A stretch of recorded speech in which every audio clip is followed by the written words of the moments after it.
Hey there, the Nature Geek here, and I am just itching to talk to you about poison ivy. Let's say you're taking a hike in the woods and you come across a plant like this. What do? Do you rub it all over your face? Or should I be reaching for the calamine lotion instead? Well, if you know how to identify poison ivy, you won't have to wonder. By the way, poison ivy? Not poison ivy. When it comes to identifying poison ivy, things get a little bit more complicated than leaves of 3 let it be. The color, shape, form, and size of poison ivy all can vary from plant to plant. Many times when I'm leading a hike, visitors will state that their clues to poison ivy's identity are based on color, shiny leaves and reddish new leaves and stems. A saying to go along with this clue is reddish leaves in spring, it's a dangerous thing. Unfortunately, as the rhyme suggests, you can't always use red leaflets or stems as a clue. It's highly dependent upon season. And while it's true that some leaves on poison ivy may be shiny, that's not always true either. What you can use as a clue is not the color of poison ivy's stem, but the length. See how the stem to the middle leaflet is longer than the other two? While I'm not going to say that this is a fail-proof identification mark, it's a pretty good one. Longer middle stems, stay away from them.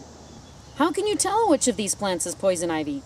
Just go with the classic warning, leaves of 3 let it be in this case. This Virginia creeper may have leaves that look very similar to poison ivy, but it usually has 5 leaflets instead of 3.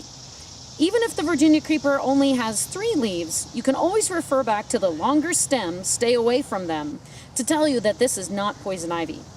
Looking at the overall shape of the plant from its 3 leaves is the most reliable shape clue to poison ivy, because the shape of the individual leaflets themselves is highly variable. Some leaves have notches, and some are smooth. However, you can take comfort that most experts agree that if you see a leaf with serrations like these wineberry leaves, you can safely rule out poison ivy. Most of us are familiar with seeing poison ivy in this form, but can you spot the poison ivy here?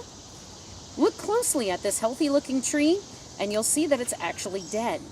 What look like tree branches are actually poison ivy.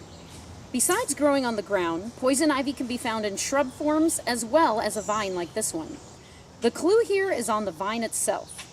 Poison ivy vines are covered in small roots that hold it to the tree, giving the appearance of a fuzzy caterpillar or a frayed rope. This is why some warn, raggy rope, don't be a dope. This poison ivy in vine form shows just another way that this plant is a master shapeshifter. Just look at the size of these leaves. It just goes to show you that you can never rule out a look-alike because you think it's too big to be poison ivy. Now what's a good rhyme for this one? Don't believe the lies, you can't trust size? Poison ivy comes in so many colors, shapes, forms, and sizes, it's hard to know what's going to make you itchy and what won't.